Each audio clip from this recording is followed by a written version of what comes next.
Class 10th के जितने भी मेरे प्रिय विद्यार्थी 2023 बोर्ड एग्जाम देने वाले हैं, आज का यह वीडियो आप सभी के लिए मोस्ट इंपॉर्टेंट होगा, क्योंकि इस वीडियो में मैं आप सभी के लिए लेकर के आ चुका हूं हिंदी के ऐसे टॉप 20 प्रश्न। जी हां, ऐसे 20 महत्वपूर्ण प्रश्न जो आपकी बोर्ड परीक्षा 2023 के लिए वेरी वेरी इंपॉर्टेंट हैं। और यदि आप इन प्रश्नों को तैयार कर लेते हो तो यहां से आपकी बोर्ड परीक्षा में प्रश्न 100% पूछे जाएंगे। और मैं आपसे ऐसी उम्मीद रखता हूं कि आप इन 20 प्रश्नों में से कम 15 और अधिक से अधिक 18 प्लस प्रश्नों का आंसर कमेंट करके बताएंगे। तो आप इन प्रश्नों का आंसर जरूर कमेंट करिएगा। और साथ ही मैं आपको बताऊंगा ये जो 20 प्रश्न लेकर के आया हूं आप सभी के लिए, इससे भी रिलेटेड यानी इनसे जो भी रिलेटेड प्रश्न होंगे जो अति महत्वपूर्ण होंगे आपकी बोर्ड परीक्षा के लिए, उनको भी इस वीडियो में मैं सम्मिलित करूंगा। तो चलिए यहां पर पहला प्रश्न क्या है कि बर्फ की गुड़िया, वेरी इंपॉर्टेंट प्रश्न है, बोर्ड परीक्षा में पूछे गए प्रश्न हैं। बर्फ की गुड़िया के रचनाकार हैं तो मेरे प्यारे विद्यार्थियों पहला विकल्प है यहां पर पद्मलाल पुन्नालाल बख्शी, दूसरा है जयप्रकाश भारती, अगला है रामधारी सिंह दिनकर और अगला विकल्प है आचार्य रामचंद्र शुक्ल। तो बर्फ की गुड़िया के रचनाकार कौन हैं? इस प्रश्न का उत्तर क्या हो जाएगा? बर्फ की गुड़िया जयप्रकाश भारती की रचना है। और यदि प्रश्न आ जाता है कि बर्फ की गुड़िया किस विधा पर आधारित रचना है, तो इस चीज को भी आपको ध्यान में रखना है कि बर्फ की गुड़िया बाल साहित्य विधा पर, किस विधा पर? बाल साहित्य। आप ध्यान दीजिएगा, यदि प्रश्न आपकी बोर्ड परीक्षा में आता है कि बर्फ की गुड़िया रचना की विधा क्या है, तो यह बाल साहित्य है। और यह किसकी रचना है? जयप्रकाश भारती जी की रचना है। अगला प्रश्न कह रहा है कलकत्ता से पीकिंग किस विधा की रचना है? यहां पर विकल्प दिए गए हैं, पहला है यात्रा वृतांत, दूसरा है रिपोर्टाज, तीसरा है संस्मरण और चौथा है कहानी। तो कलकत्ता से पीकिंग यह किस विधा पर आधारित रचना है? तो यह मेरे प्यारे विद्यार्थियों यात्रा वृतांत विधा पर आधारित रचना है। और यह किसकी रचना है? तो इस रचना के लेखक हैं भगवत शरण उपाध्याय जी। आप ध्यान दीजिएगा, भगवत शरण उपाध्याय जी की यह रचना है। और यह किस विधा पर है? तो यह यात्रा वृतांत विधा पर आधारित रचना है। इसके बाद जो अगला प्रश्न है वेरी इंपॉर्टेंट है और यह प्रश्न है कथन पर आधारित। दिया गया है यहां पर कि निम्नलिखित कथनों में से कोई एक कथन सही है। कथन पर आधारित भी प्रश्न आएंगे आपकी बोर्ड परीक्षा में और 20 प्रश्न होंगे। 20 प्रश्नों का आंसर आपको OMR शीट में फिल करना होगा।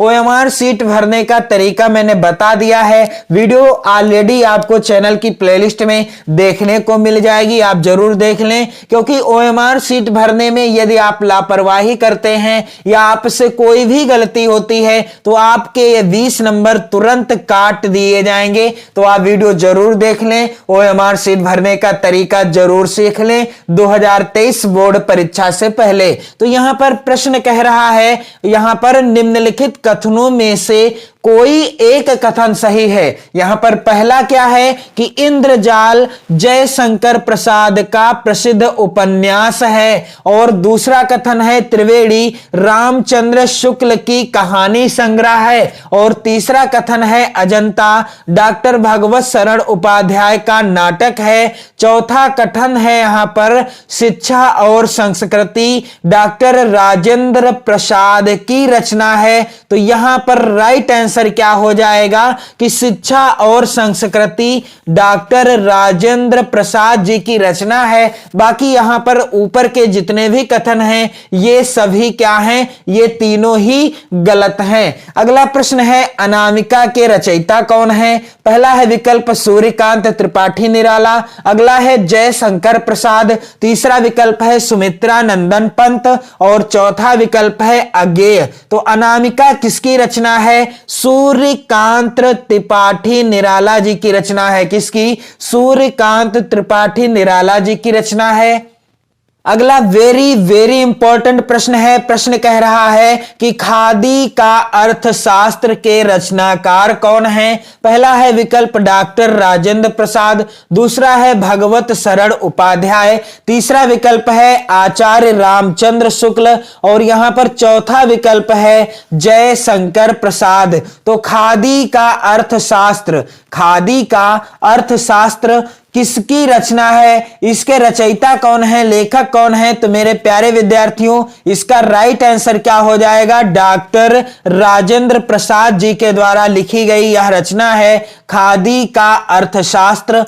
इसके बाद अगला वेरी वेरी इंपॉर्टेंट प्रश्न आपकी बोर्ड परीक्षा 2023 के लिए।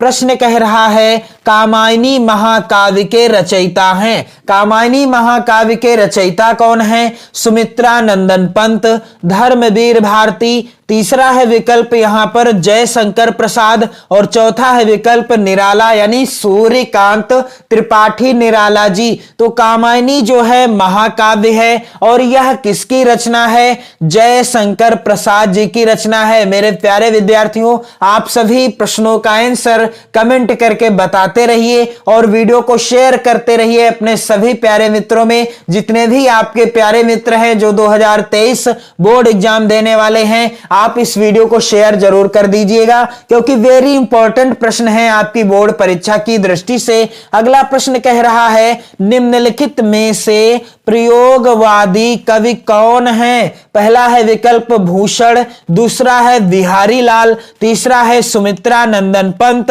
और चौथा है यहां पर अज्ञेय जी। अज्ञेय जी का पूरा नाम क्या था? सच्चिदानंद हीरानंद वात्स्यायन अज्ञेय जी। तो यहां पर प्रश्न कह रहा है कि निम्नलिखित में से प्रयोगवादी कवि कौन है? उत्तर क्या हो जाएगा? यहां पर चौथा ही विकल्प क्या है? सही है, क्योंकि प्रयोगवाद का जनक भी अज्ञेय जी को माना जाता है।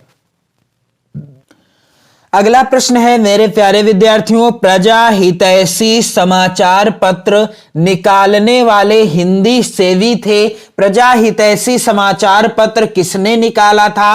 राधा चरण गोस्वामी ने, राजा लक्ष्मण सिंह ने, बद्री नारायण चौधरी प्रेमघन ने या फिर राजा शिव प्रसाद सितारे हिंद जी ने। तो प्रजा हितैषी समाचार पत्र किसने निकाला था? इसका राइट आंसर क्या हो जाएगा? राजा लक्ष्मण सिंह ने प्रजा हितैषी समाचार पत्र निकाला था। इसके बाद अगला वेरी इंपॉर्टेंट प्रश्न है। प्रश्न कह रहा है हे खग मृग हे मधुकर श्रेणी तुम देखी सीता मृग नयनी में कौन सा रस है? यहां पर आप देख पा रहे हैं पहला विकल्प है करुण रस, दूसरा है हास्य, तीसरा है वीर और चौथा है यहां पर इनमें से कोई नहीं। तो इस प्रश्न का उत्तर क्या हो जाएगा मेरे प्यारे विद्यार्थियों? हे खग मृग हे मधुकर श्रेणी तुम देखी सीता मृगनयनी में कौन सा रस है? तो यहां पर दिए गए उदाहरण में कौन सा रस है? करुण रस है, क्योंकि इस रस में यानी इस उदाहरण में क्या बताया गया है कि जब सीता जी का हरण हो जाता है वनवास के दौरान, तब भगवान श्री राम लक्ष्मण समेत उनकी खोज में क्या करते हैं? उनकी खोज में जो वन के खग थे यानी पक्षी थे, जो मृग थे, वहां के जो हिरण थे, वहां की जो भौरे थे, वहां की जो लताएं थी, उन सभी से पूछते हुए फिरते हैं कि क्या आपने मेरी सीता को देखा है जिसके नेत्र किसके समान हैं? मृग के नेत्रों के समान हैं। हे खग मृग हे मधुकर श्रेणी तुम देखी सीता मृगनयनी में कौन सा रस है? यहां पर करुण रस है, हास्य रस वाली कोई भी बात नहीं है। अगला प्रश्न वेरी इंपॉर्टेंट है, जहां किसी एक वस्तु की किसी दूसरी प्रसिद्ध वस्तु से गुण धर्म और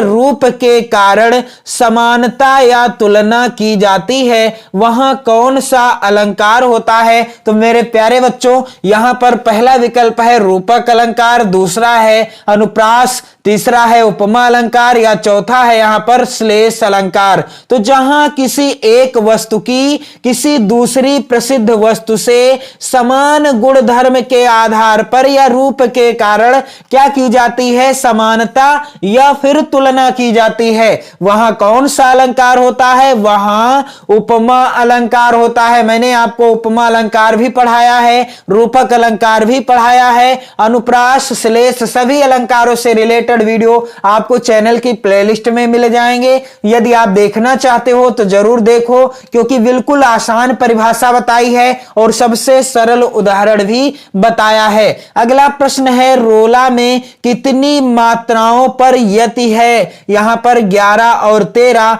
दूसरा है विकल्प 13 और 11, तीसरा है 12 और 10 और चौथा है इनमें से कोई नहीं। तो रोला में कितनी मात्राओं पर यति होती है? राइट आंसर है 11 और 13। यहां पर पहला ही विकल्प क्या है, सही है। अगला प्रश्न है, चर और अचर में कौन सा समास है? यहां पर आप ध्यान दीजिएगा, चर और अचर में कौन सा समास है? क्या द्विगु समास है, द्वंद्व समास है, बहुब्रीहि समास है या फिर कर्मधारय? तो चर और अचर में कौन सा समास है? द्वंद्व समास है। यहां पर राइट आंसर हो जाएगा द्वंद्व समास। अगला प्रश्न है, नेह का तत्सम होगा। नेह का तत्सम क्या होगा? स्नेह होगा, प्रेम होगा, लगाव होगा या इनमें से कोई नहीं? तो राइट आंसर क्या है, नेह का तत्सम रूप क्या होगा, स्नेह होगा। पहला ही विकल्प सही है। अगला प्रश्न है मेरे प्यारे विद्यार्थियों, हिमांशु, सुधांशु, इंदु आदि किसके पर्यायवाची हैं? पहला है विकल्प सूर्य के, दूसरा है चंद्रमा के, तीसरा है पृथ्वी के और चौथा है आकाश के। तो हिमांशु, सुधांशु और इंदु ये सभी किसके पर्यायवाची हैं? ये सभी चंद्रमा के पर्यायवाची हैं। और आप कमेंट करके बताएं कि आपका स्कोर क्या जा रहा है, यानी आप कितने प्रश्नों को सही ढंग से चिन्हित कर पा रहे हैं, सही तरीके से आंसर दे पा रहे हैं। यहां पर अगला प्रश्न है इसी क्रम में कि पुत्र का पर्यायवाची है। पुत्र का पर्यायवाची क्या है? पहला है विकल्प सुत, दूसरा है सुता, तीसरा है तनया और चौथा है आत्मजा। तो पुत्र का पर्यायवाची क्या है? सुत है। यहां पर पहला ही विकल्प सही हो जाएगा। अगला प्रश्न है यहां पर, आदंतः में कौन सी संधि है? यण संधि है, गुण संधि है, वृद्धि है या फिर दीर्घ है? इसका राइट आंसर क्या हो जाएगा? इसका राइट आंसर है यण संधि। अगला प्रश्न है, प्रत्युपकारः में कौन सी संधि है? पहला है विकल्प गुण संधि, दूसरा है यण संधि, तीसरा है वृद्धि संधि और चौथा है दीर्घ संधि। तो प्रत्युपकारः में कौन सी संधि है? राइट आंसर क्या हो जाएगा? इस प्रश्न का राइट आंसर है, यहां पर आप ध्यान दीजिएगा, यण संधि। यहां पर दूसरा विकल्प सही है। अगला प्रश्न है यहां पर, नदीसु किस विभक्ति एवं वचन का रूप है? पहला है विकल्प सप्तमी विभक्ति बहुवचन, दूसरा है षष्ठी विभक्ति बहुवचन, तीसरा है सप्तमी विभक्ति एकवचन और चौथा है इनमें से कोई नहीं। तो इसका राइट आंसर क्या होगा मेरे प्यारे विद्यार्थियों? नदीसु किस विभक्ति एवं वचन का रूप है?